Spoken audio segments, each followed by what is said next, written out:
What is up, nerds, geeks, and gamers? It's Rage, and today I'm going to be talking about Gears of War Ascendance.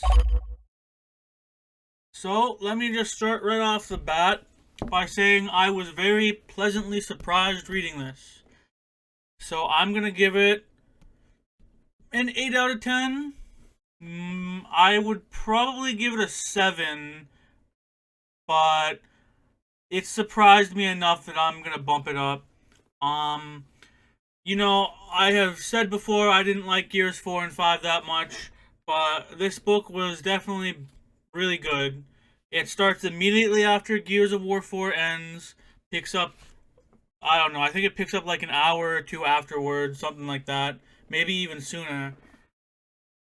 And to me, it tells a more interesting, better story than the games. Not I'm just gonna say better. I'm not gonna say more interesting, but a better story overall. I think that they made the characters a little bit more serious, like Dell and JD. There's still jokes in here, obviously, but I feel like they're used better. They're not told during serious moments to try and bring levity as much as like in the games. Um, Kate, I think, is better characterized in this book as well, compared to especially Gears 5, where I don't want to get into it. This isn't a review of the games, this is a review of the books. I'm going to tell you right now, pleasantly surprised. I think even if you didn't like the games, that you could read this and enjoy it. Obviously, takes place after Gears 4, so if you want to get introduced to characters and stuff like that, establish a little bit more of their backstory, etc., etc., you have to play Gears 4. Just like for the Gears of War books that started after Gears 1, obviously you want to play Gears 1 to get the most out of reading it. But I really enjoyed this.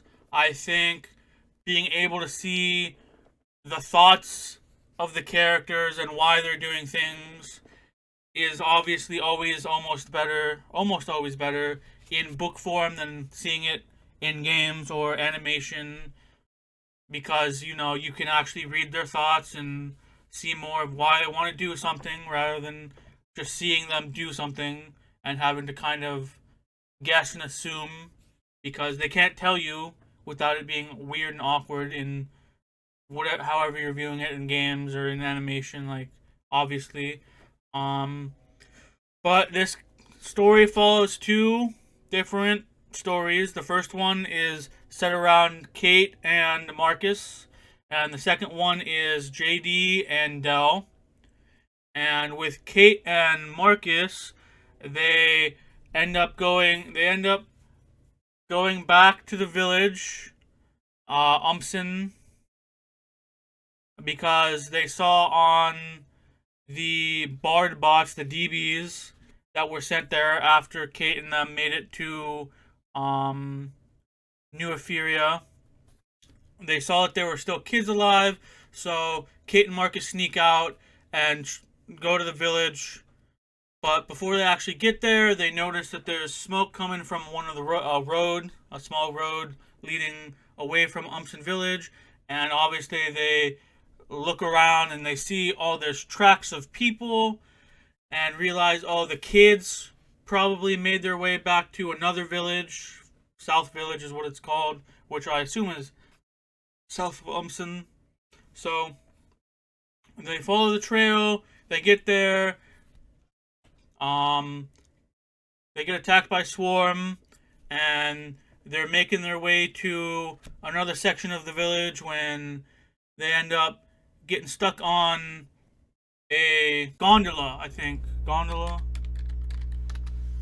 So they're using a gondola lift to take them to another section of the village. They get attacked by the Swarm, and they start cutting the wires. So Kate and Marcus realize they have to try and jump to the cliff that's right next to them. And when that happens, Kate and Marcus are actually saved by Oscar, who in Gears 4 was snatched by one of the Snatchers, and Kate thought she'd never see him again. And they find out that Oscar and the two kids are using the cliff. There's like a series of caves and tunnels in the cliff. They've been there.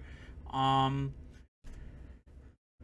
and that's as far as I want to tell you about that story. And for JD and Dell, they end up becoming COG soldiers again. They get reinstated.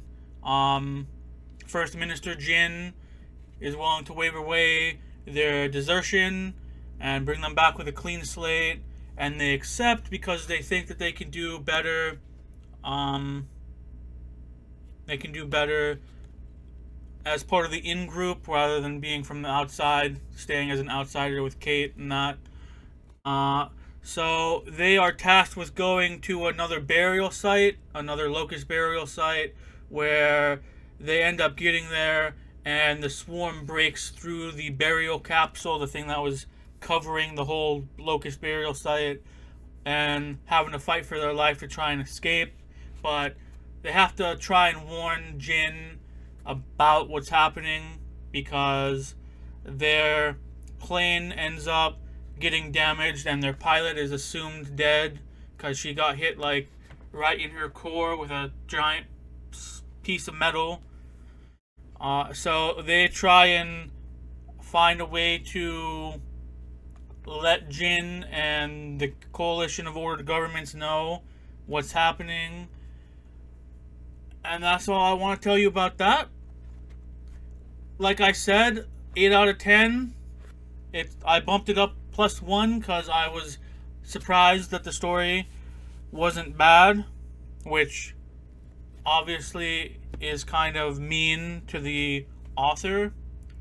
But I've made my complaints known about the two newest games in the Gears of War series, and I just think that this book does a better job at characterizing their characters and telling a good story than the games did. Like 4 was alright, still not good. I would say it has some issues, but you know, it was the first start and a lot of things are introduced and the characters have to be contextualized and stuff like that.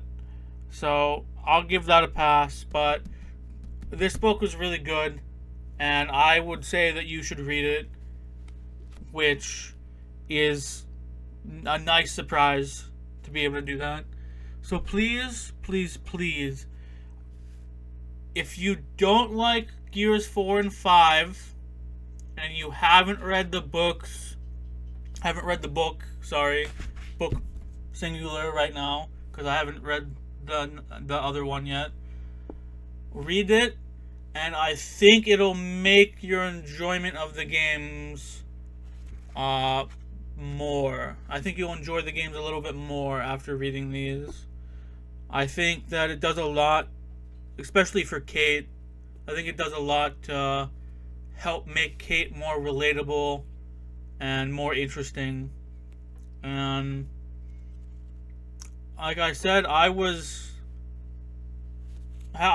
enjoyed it. It only took me 2 days to read it, so it has that going for it. I really, really, really, really enjoyed it, and I can't believe that this book is better than The Slab. Like, I thought it was going to be as good as or worse than The Slab, which is the lowest rated book in the series for me so far, but it wasn't. So I would say read it if you can. You don't have to go out of your way to do it, just like all the books. You don't have to go out of your way to read them, but I think they're good supplementary material for the series, and I think they complement the games well. With that being said, if you enjoyed my review, I would appreciate it if you could like, subscribe, and hit that bell notification. It would really mean a lot to me, and I would surely love it if you guys could also join the Discord, which I'll leave in the description. Thank you for watching, and have a great day.